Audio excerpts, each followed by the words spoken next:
Owsinski's Inner Circle. I'm Bobby Owsinski, and this is a show all about music, music production, and the music business. My guest today is Licked CEO Paul Sampson. First of all, artists on Spotify are actually doing a little worse than they had the year before. According to Spotify's Loud and Clear, there were 40 artists that made more than $10 million last year. 130 made $5 million. 470 made $2 million. 10,060 earned more than $1 million. 17,800 made $50,000, and 10,100 earned $100K. Spotify said 57,000 artists earned more than $10,000 last year, and 921,000 made $5,000. 232,000 made $1,000. What's more, 94,000 artists had an audience of more than 10,000 monthly listeners, which is pretty hard to do. So this looks really impressive, but when you actually delve into it, you find out that these numbers are equal to the previous year or actually a little less. So Spotify said that 57,000 artists made $10,000 or more, but it turns out that only 14,700 were do-it-yourself artists, and that's about 25%. This is actually down by 4% from the year before, and what it means is that most of the artists that are making that money are already signed to a label. There are 9 million artists on Spotify, and that's growing by about 1 million a year. But Spotify thinks that only about 200,000 of them are considered professional. There are 3,000 heritage artists on Spotify, and that means their songs are more than 5 years old. But when you look at all of this, you take it all into account, it indicates that only about 0.5% of all artists on Spotify actually make $10,000 a year or more. That's a lot of competition, and you really need a lot of listens to make any money at all there. Now, the saving grace is that there are 27 other platforms that you could make money on as well. So if you're making it on one, chances are you're making it on the others. If you add it all up, maybe it's not all that bad. But on the other hand, you really have to have a lot of ears on your streams to make some money.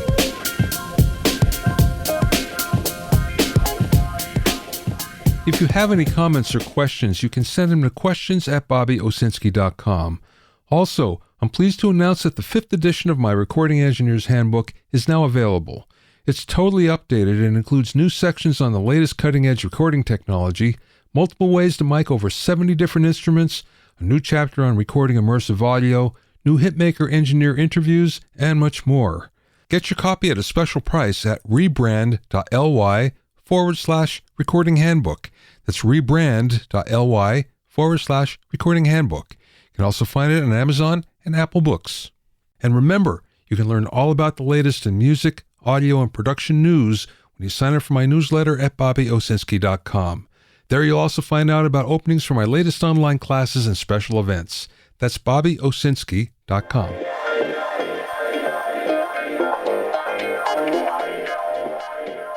Now, guitar collectibles are always interesting in the fact that prices for vintage guitars and prices for guitars owned by music celebrities are going higher and higher. For instance, Jimi Hendrix's original Epiphone Wilshire, which is a relatively inexpensive guitar, and this is the one he played with the band King Casuals while he was in the Army. This is going for $1.25 million. Supposedly, he originally bought it for only $65. Now, just to put it in perspective, Epiphone re-released that model in 2020 for only about $449. And again, put it in perspective, his white Strat from Woodstock sold for $2 million.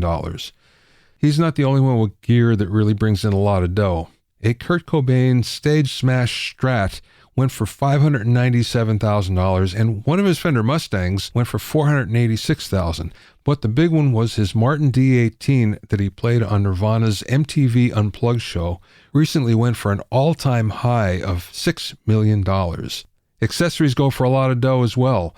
His Boss DS1 Distortion recently went for $75,000. In fact, one of his Dunlop Tortex guitar picks recently sold for $14,000. It was signed and authenticated though, so maybe it was a deal. And again, just for some perspective, you can buy a bag of 12 for about $8.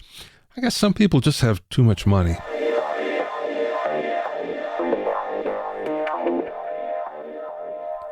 My guest on this episode is Paul Sampson, who's the founder and CEO of music licensing service for creators, Licked. Paul started in the entertainment business working for a small television production company where he encountered difficulties licensing music multiple times, and that made him want to understand the nuances and problems of music licensing that needed solving.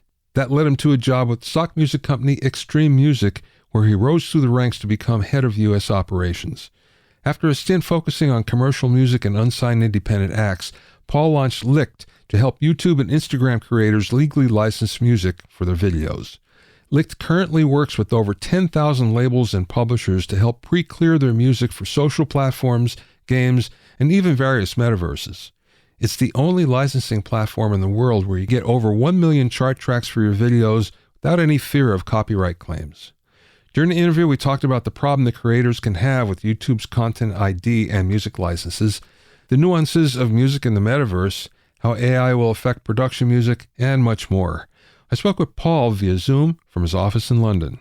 By the way, because of some computer problems, I did this interview from my laptop rather than my normal studio, so my voice is going to sound different than it usually does.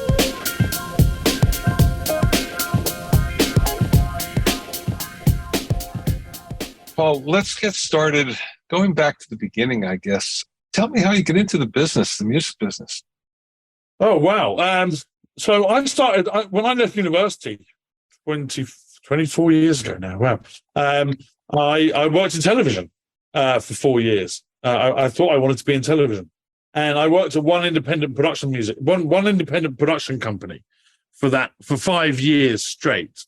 And in that time, small independent production companies give you lots of opportunities. And I rose through the ranks quite quickly. And within 18 months, I found myself in edit suites producing segments for TV shows. And I remember going into an edit, Bobby, with all this music from my personal collection up in my arms, and sitting down with the editor. And he said to me, "What's that?" And I said, "Where's the music I want to put in the show?" And he said, "We have a music budget." And I said to him, No, I own this. And he said to me, "You own the plastic. You don't own the music." And that was my first introduction to just how difficult it is licensing music efficiently, in a timely fashion, and affordably. And he basically pointed me to a row of shelves. That most edit rooms have the shelves of stock music, and said, "You can use anything you want from these CDs, but you can't use anything in your hands." And I ended up getting to know all of the stock music companies very, very well because I was a client. And then after 5 years, I had let it be known that I wanted to move to New York. And one of them said, "Well, you know our catalog really well, and you know our competitors' catalog really well and how we stack up. And we have an opening in New York. If you're not doing what you want to be doing in London, would you consider not doing it in New York?" And they were right. I knew how I wanted to be treated as a customer. And so I treated all my customers when I joined them like I wanted to be treated, and I was good at it. And I moved to New York in 2005, so 18 years ago. And I did my first day in music licensing, and it's taken off from there, really. Well, I have a similar story. Tell me. I live in Burbank, so I'm right over the hill to Hollywood, okay? I moved to LA after New York with that same company, so I know it all very well. Yeah.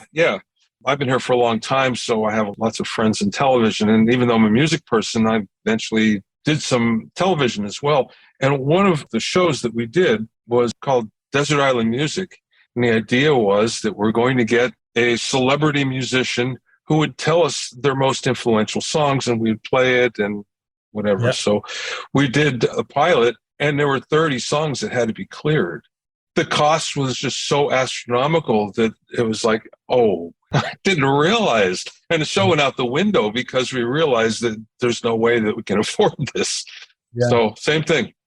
Well, it's interesting, because it's amazing how you learn about things and then find out what you're passionate about. I within 2.5 years of moving to New York, I was made head of US for this company, right? They had been acquired in that time by Sony Publishing. They moved me out to LA. And we're talking now middle of 2007. And so, as you well know, Bobby, that the music industry had been on its arse for about 8 years at that point, right? And records had fallen through the floor because of digitalization and Napster and then iTunes and so on. And we were able, with stock music is essentially an affordable alternative to chart music, to mainstream music, right? From productions like yours and mine. And we were able to speak to some and win some really huge names by to come and work with us by saying to them, I'll give you an example. We went to Snoop. We said, Snoop, you know that Kellogg's, the cornflakes company, makes Sainsbury's own brand cornflakes, right? Like Sainsbury's not in the cornflake manufacturing game. Well, you should be creating the West Coast hip hop that people license from us when they can't afford your music, right? And, he couldn't write it because his publisher would own it. He couldn't vocal on it because his label would own it. But he could curate it, and he could sort of exec produce the curation of the most commercial sounding stock music that there would ever be in his genre. And we did the same with Hans Zimmer and Quincy Jones and Massive Attack and Rodney Jerkins. And I saw what having a real commercial sounding stock music catalog available easily and affordably to clear, what it did for the market share I could win.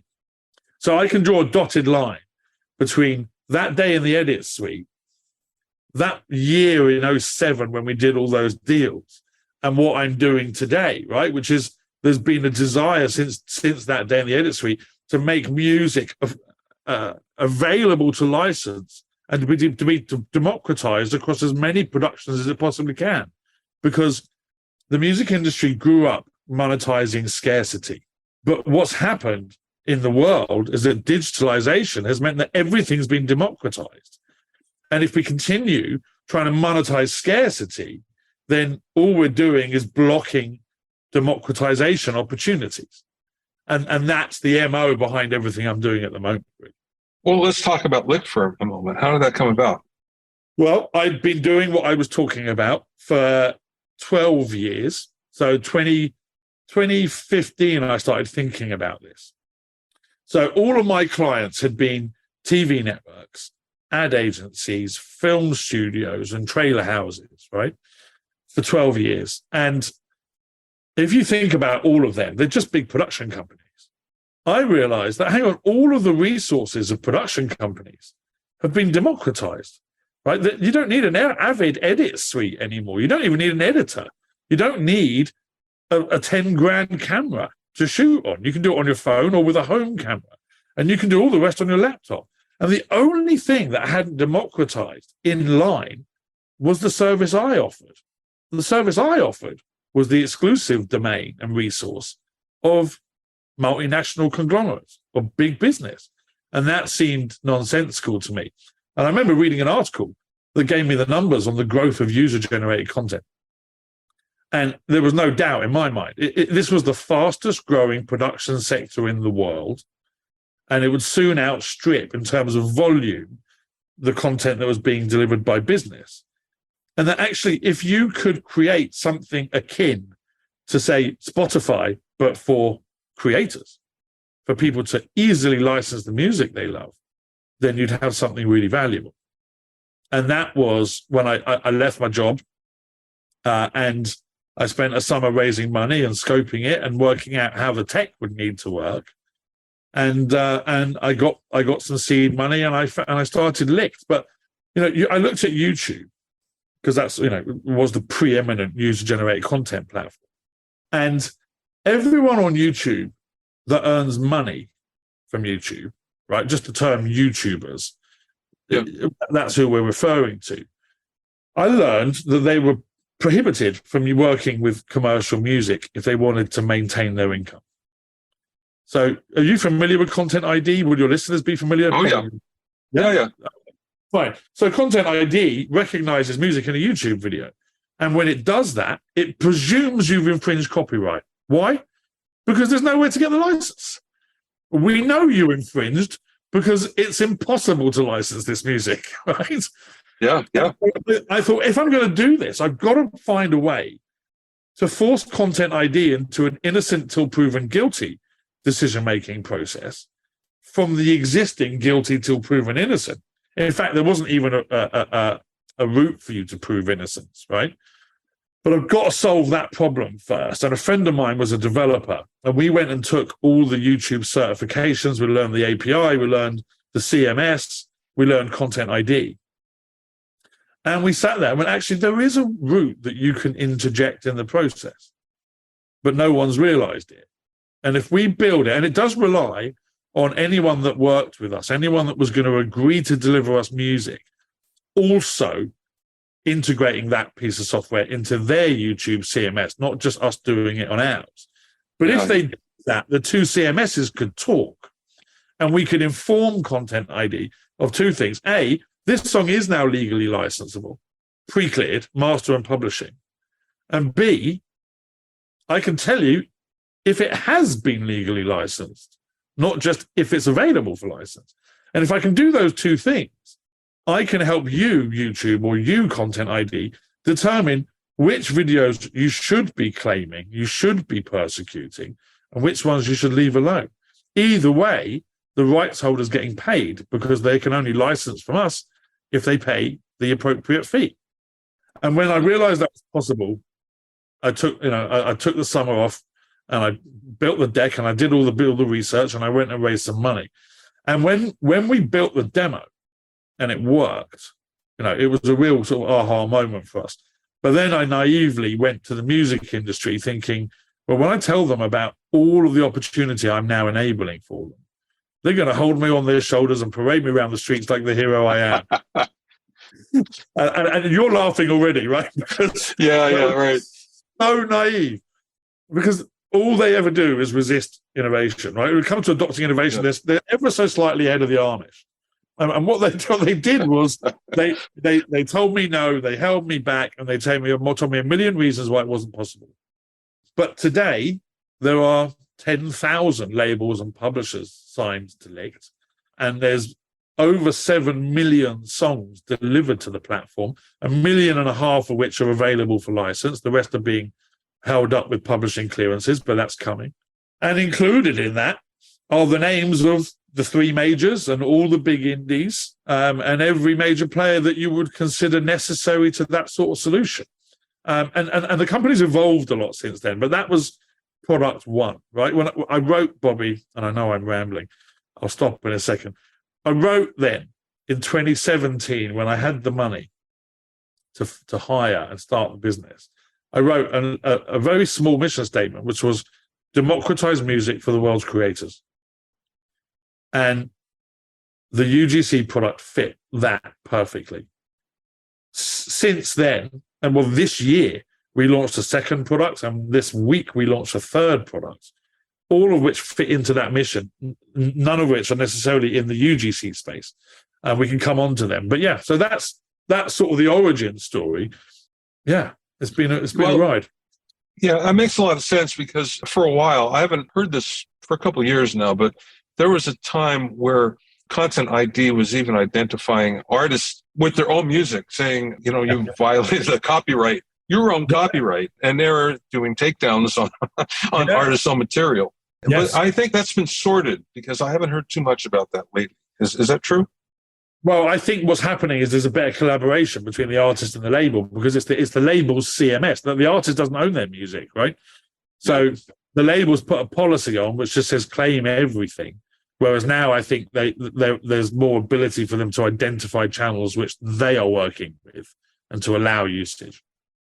With AI being so pervasive all of a sudden, I think one of the areas where it seems like it would work, and I've spent a lot of time with AI music generation, and for the most part it's crap, but there is one area, and that would be for background music on videos. Or, wherever, on television shows or whatever. How do you feel about that? I mean, I think I agree with you. I think that's the very natural home for it, right?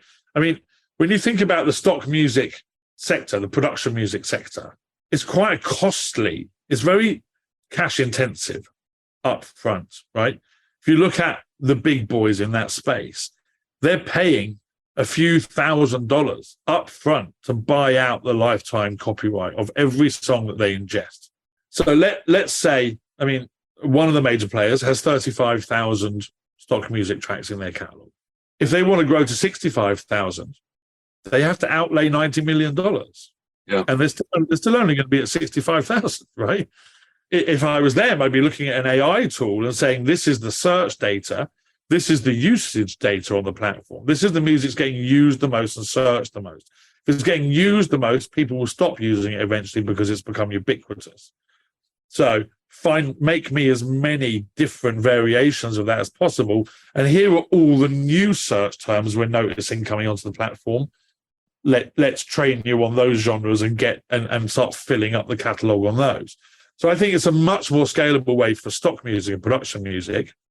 I'm with you. I think a lot of it's crap, but I think a lot of it's good enough for some background usages. And it does things like orchestral and score a bit better than it does imitate chart or mainstream music, right? Yeah. But not one of them is generating vocals or lyrics.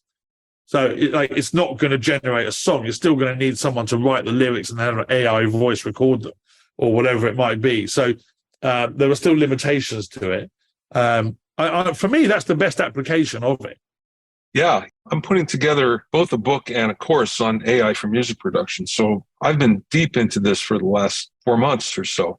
I have to say, I try a lot of these platforms and I go, either it's so deep that the average person will not get into it if you're 20 years old and have a lot of time maybe, but the average musician will go, too much work.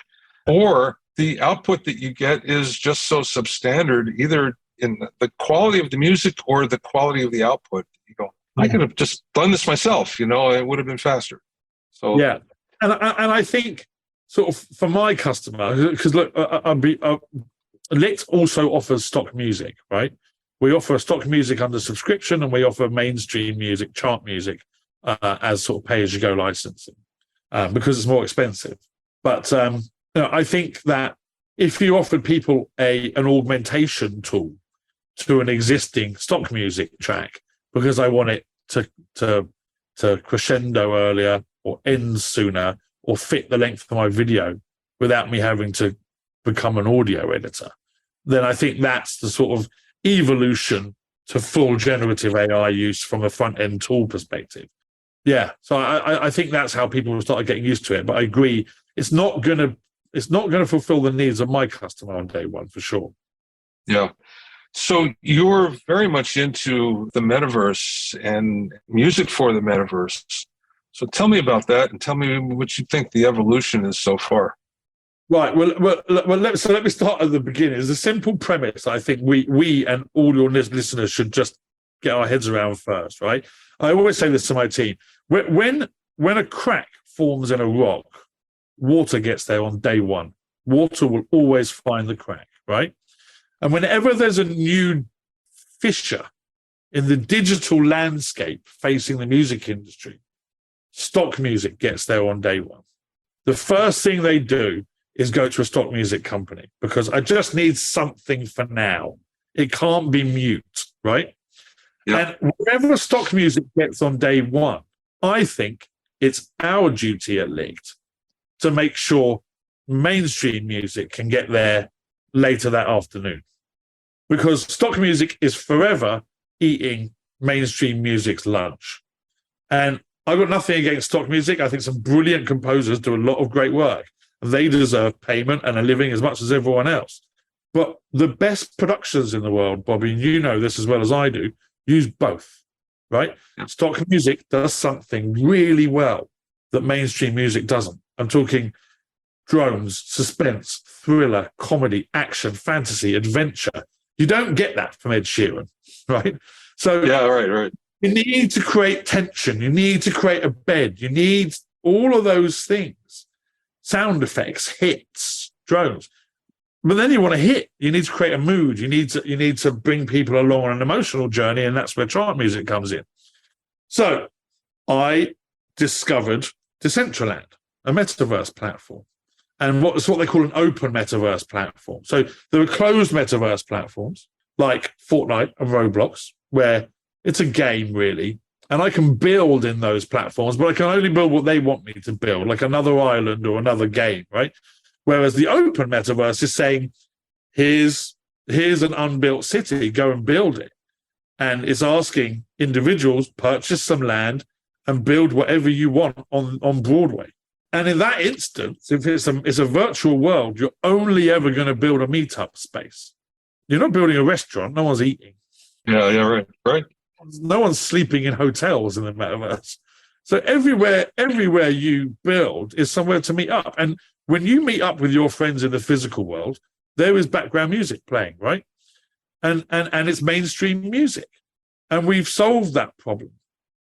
And more than just solve the problem, we've proven the business case that the right use of mainstream music for the right sonic brand for a retail outlet or whatever it might be, a casino or a cinema complex, whatever, the right choice of music can enhance purchasing behavior. It will encourage dwell time and engagement, right?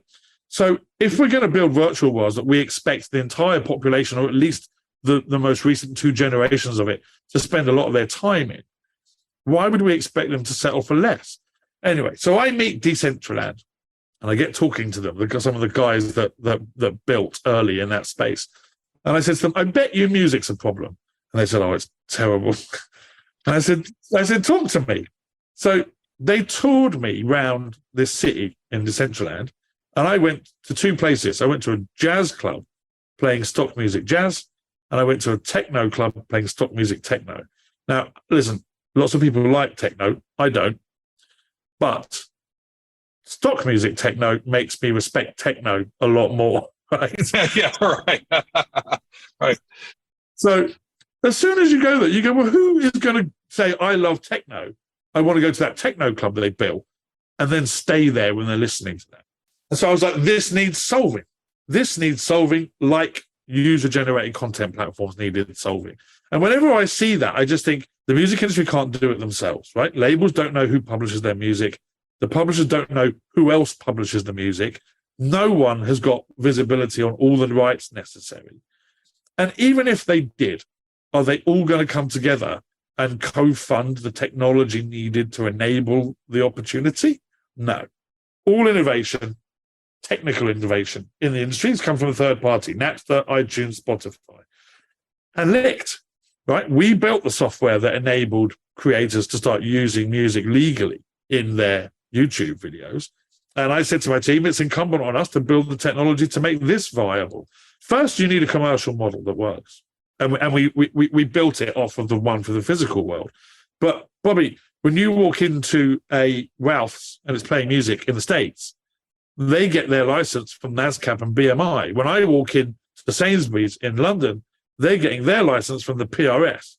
In France, from SACEM. In Germany, from Gamer. The music industry has warranted these rights at a local level. The global right necessary for legality in the metaverse has never been granted, never been warranted, never been drafted, right? Hey, I've got a shop that could simultaneously have lots of customers from 200 countries. Oh, well, yeah. You need a global license. I'll have one, please. It doesn't exist, right? So we now we're in a position where we've got lots of rights holders invested in the business, metaverse platforms on the cap table even. I'll come on to that. And we can say, look, we're going to build a commercial model. We will take on the costs of building the technology to enable it, but give me some founding catalog. And we had to build the tech. So how do you keep the music within virtual walls? And if the avatar has no ears, who are you playing it to, right? We built a music player that is still an MVP, right? There's a handful of venues using it in Decentraland now, in Vegas City specifically, where they select a playlist, and the player they're selecting it from can read the blueprint of that virtual world. It reads the vectors and coordinates of the building you built, and it tracks the tokens of the avatars that are active and engaging in that space. So if you, Bobby, own a venue and you select playlist A, it's playing in your venue now, right? If I am walking down virtual Broadway and I see your venue and I walk through the door, my token crosses the coordinates. And that triggers the player to say, deliver playlist A to the device of token B. And now I'm in Guatemala somewhere hearing your playlist in your virtual world. And so the moment I leave and my token crosses those coordinates, like in the physical world, when I leave and shut the door behind me, it cuts off the music and I can no longer hear it. So we said, right, we've solved it. Now give us a catalog. And we're at that early friction stage again, where we've got lots of really good catalog, but the biggest players in town are looking at it and going, well, I want the model in my favor. And no, I want the model in my favor. And so we're just forging on, irrespective with the rights holders that we do have. Well, how do the rights associations deal with this then? What are their feelings? Because obviously they want to get their fingers in this. Yeah, well, they will. And we are happy to work with them. I mean, with the best will in the world, Bobby, if we left it to the PROs, we'd still be sat here in 10 years saying we need. And my feeling is we forge ahead and bring people with us, not wait to get it right. The music industry is always waiting for perfection, and perfection is the enemy of the good, right? Yeah. Innovation is what makes change. So innovate, build the model, get the traction, get the data, and deliver it back to the industry and say, this is how you've got to make it work. We work with Epic Games, and in 2021, in the same funding round, both Warner Music and Epic Games invested in my business. We work with Epic because they have a very niche problem they wanted solving. And by the way, none of what we do for Epic involves licensing music. They do all of that themselves. They're really good. They're really responsible. They pay fairly. They do everything legally. In fact, the music team there is phenomenal. But the problem they had was they've got these affiliates, gamers on Fortnite, who also have big live stream audiences. And when you are in the business or moving into the business of hosting concerts in your game, you're suddenly asking affiliates to share content full of music. And that's a problem for them because they can't earn any money. And they learned that we built this software that we own. And essentially, we essentially provide a bespoke version of it to them to make sure their affiliates are always protected from copyright claims in and around a concert. And I love how they work. But that was our first foray into the metaverse. It was into a closed metaverse. And then people start coming to us because they see press releases about, what we're doing and who our partners are. And then we ended up with the open metaverse solution with Decentraland. And we're talking to lots of other metaverse platforms about providing this for them as well. But it needs solving. If you probably read, like I did, I spent a lot of time ingesting content about all of the activity the music industry was undertaking in the metaverse over the last 2 years. Name one activity that's scalable. None so far. There's not many Snoops that can do 40 million in NFT drops in a week. And there's no more than 50 artists in the world that will perform in any 1 year in the metaverse, right? In Roblox or in Fortnite. And you've got rights holders making investments. I think Warner has been particularly proactive in the metaverse, and they're thinking about it long term. But the real scalable solution is the everyday one that we walk into in every cafe in the world that's already there. How can we get hundreds of millions of dollars into the hands of hundreds of thousands of artists and songwriters, or millions of artists and songwriters? Well, let's enable the scalable solutions. Let's stop focusing on NFTs and utilities for concerts and all of that stuff. That needs to happen. It's big, it's sexy, but it's not scalable. The scalable solution is to do the unsexy thing there and just go, how about background music for every venue? Like, you're not going to spend time in a shop or a bar or a meet-up space in the metaverse if it sounds like crap. That's brilliant. That's one of those things that I'm glad you thought of it, because it's something that it never came across my mind. Yeah. What would happen with this? But you're way ahead of the game on that. I haven't even seen anything about it, actually. I haven't seen any much talk about this at all. So we announced that we had a partnership with Vegas City and Decentraland.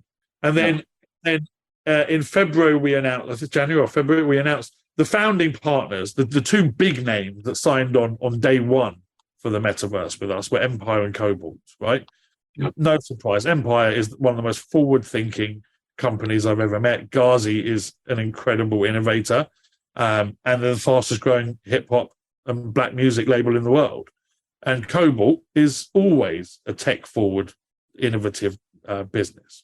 They're already partners with us on the UGC side. I just knew that was the those were the doors that would be ajar for me to go and get my foot in, right? And say, listen, let's go and test this. Like, we can earn money. So as of February, Bobby, background music was generating royalties for commercial artists in the metaverse legally for the first time in history.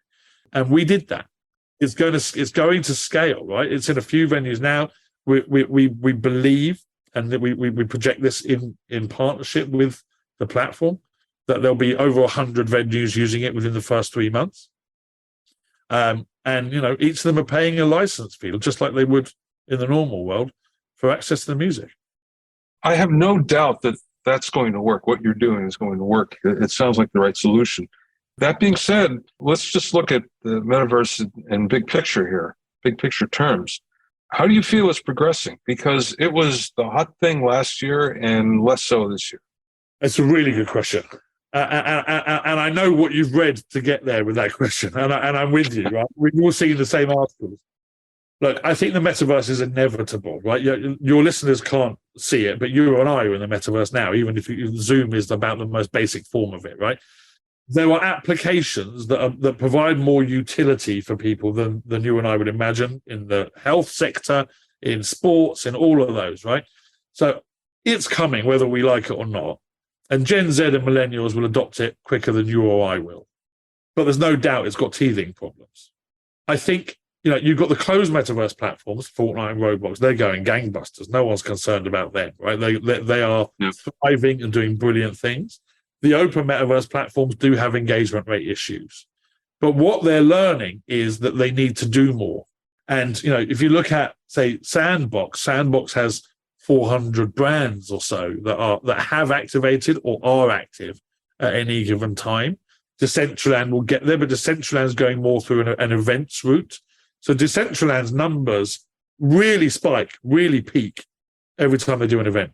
And there's not enough buildings there or engagement there for it to sustain 24/7, 365. But if they find the right partners and enough partners to be putting on an event every week, that's how they'll get long-term adoption. That will attract other brands and other builders who will put up permanent venues and permanent stuff, not pop-up stuff. And then people will start going back and giving it more of a chance. I can't help to think that the latest Apple product is going to help there, even though it didn't focus on that at all in the demos and in the announcement. That's what made it attractive to me, is what can I do to help me in my work? And it showed right away. And I thought, okay, now I get this. This makes a lot more sense to me. But I think that there'll be a natural outgrowth into meta worlds, beyond that. So, I'm looking forward to that. Do you know what I thought? When I saw the video, I saw the promo video for, what is it called? The Apple headset, whatever, the AR Apple headset. Yeah, it's Vision Pro, I think. Apple Vision Pro. In the video, the guy is talking to someone on video. And that person, and you see inside his goggles, and he's got perfect picture, and he can enlarge the picture, and it's panoramic, and it's 4D and 4K, sorry. But I thought to myself, but the person you're talking to isn't wearing the goggles. If they were also wearing the goggles, you'd just be looking at someone wearing goggles. Right? That's, if you're both using it, then it's going to look really strange. But it does look impressive. Unless you have AI that actually takes it off. Remove the goggles. Yeah. Next step. Yeah. I was just going to say, I think we spoke about innovation and the adoption of it from the music industry, and you probably encountered it like I have, Bobby. That there was still some really old school thinking in the music industry at the very highest level, and you sometimes think to myself, some of you aren't fit for purpose, right? Yeah, right. And what the music industry does, and I use this analogy with my team, is they are sort of slouched by the river, knocking a rock, getting the last blood of stone out of it, right? And last bit of blood out of that stone, right? And you come over with a bunch of shiny pebbles, and you go, look at all these pebbles.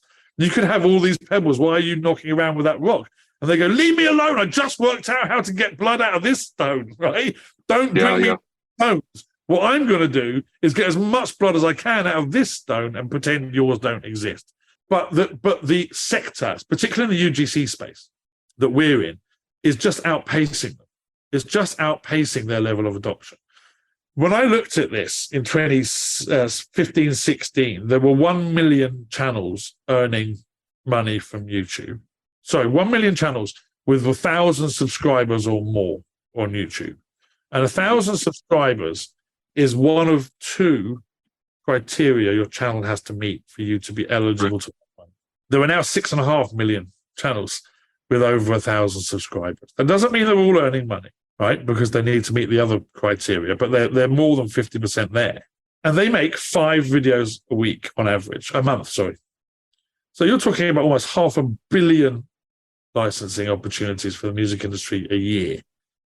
Largely, because I don't have 100 million songs on Licked like I should have. Largely, it's turned its nose up. And we're talking about the metaverse, and we're talking about brands and platforms, and they still haven't figured out YouTube, right? Yeah, right. But let me tell you a stat that blew me away.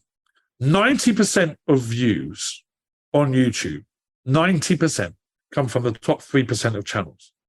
The top 8% of channels on YouTube are in that category I just spoke to you about, the 6.5 million, right? So if none of those channels can use music without losing their income, and 90% of all views are in the top 3%, the music industry is at scale, granted, monetizing the lowest form of content on YouTube, right? There's like 100 million videos that get 100 views. It's my grandma's birthday that I send to my mum or whatever it might be. Fine. Yeah. If you and YouTube want to share the 0.0001 pennies that my video generated for you, have at it, right?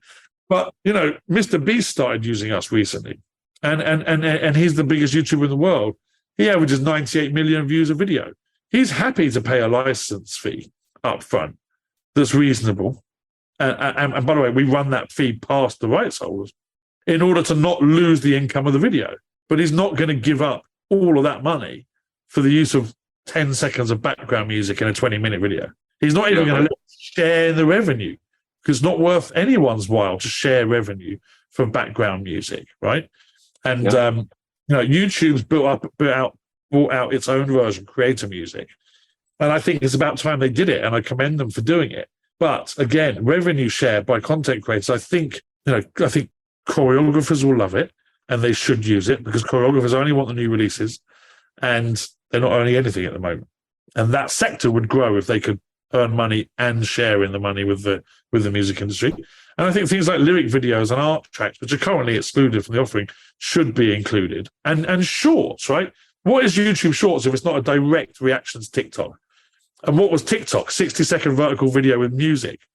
And YouTube should be saying, come over here, use music and share in the revenue and earn money. It's all the things you can't do on TikTok. Wow Market, which I used to call short form, but now is actually long form, the 5 to 15 minute video on YouTube. People don't want to really share revenue or give it all up. So it's important that these problems, like eventually people will earn money on TikTok and on Instagram Reels and on Meta and on Snap.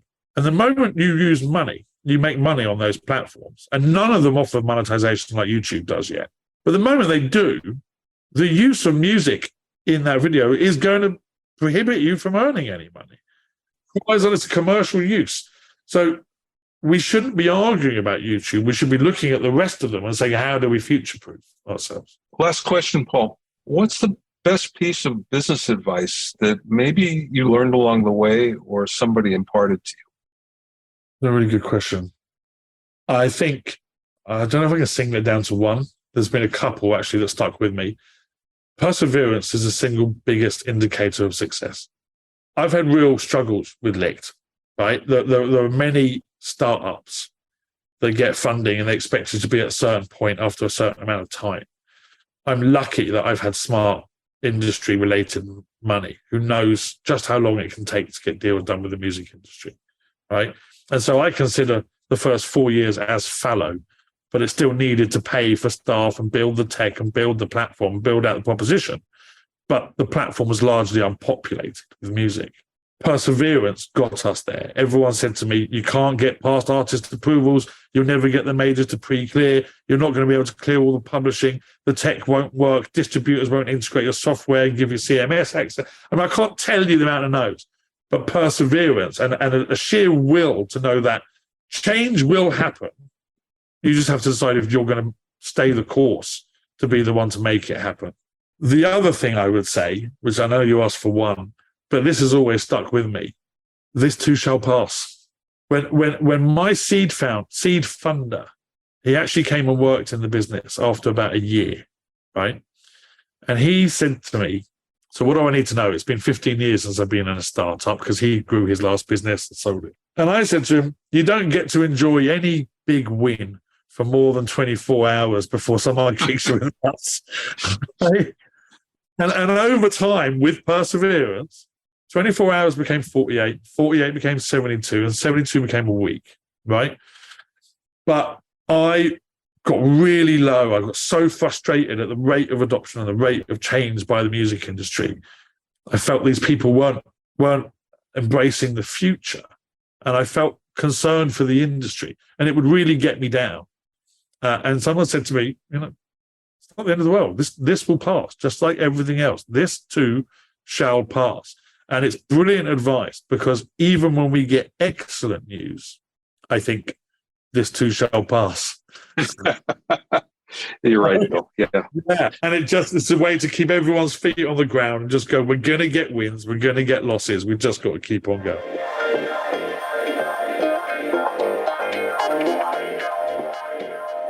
You can find out more about Paul and Licht at licht.co. That's Licht, Lickd, Lickd.co.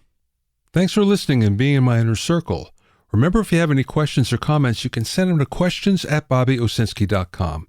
Remember that you can learn all about the latest in music, audio, and production news when you sign up for my newsletter at BobbyOwsinski.com. There you'll also find out about openings for my latest online classes and special events. That's BobbyOwsinski.com. To listen to the episodes of Bobby Owsinski's Inner Circle, go to BobbyOwsinski.com and select the podcast tab, or go to BobbyOInnerCircle.com, or you can find it on Apple Podcasts, Amazon Music, Stitcher, Mixcloud, Google Podcasts, Spotify, Deezer, TuneIn Radio, Radio Public, and Podbean. At BobbyOwsinski.com and BobbyOInnerCircle.com, you'll also find a sign-up form for my newsletter and for alerts for new podcasts. This is Bobby Owsinski. I will see you next time.